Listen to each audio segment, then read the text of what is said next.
যদি অপারেশন না করে যেটা হবে বারবার ইনফেকশন হবে, ডাক্তারের কাছে যাবে, ওষুধ খাবে।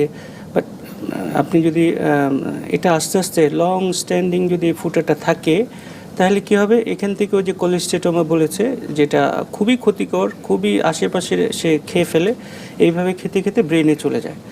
তো আপনি কখন যাবে বুঝবেন হচ্ছে ব্রেনে ইনফেকশন হওয়ার পর আপনি বুঝবেন যে না আমার ব্রেনে ইনফেকশন হয়ে গেছে।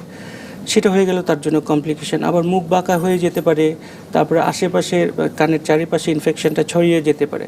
তো এটা প্রিভেন্ট করার জন্য আপনাকে অবশ্যই এটা অপারেশন করাটা হচ্ছে বাঞ্ছনীয় সময় থাকতে।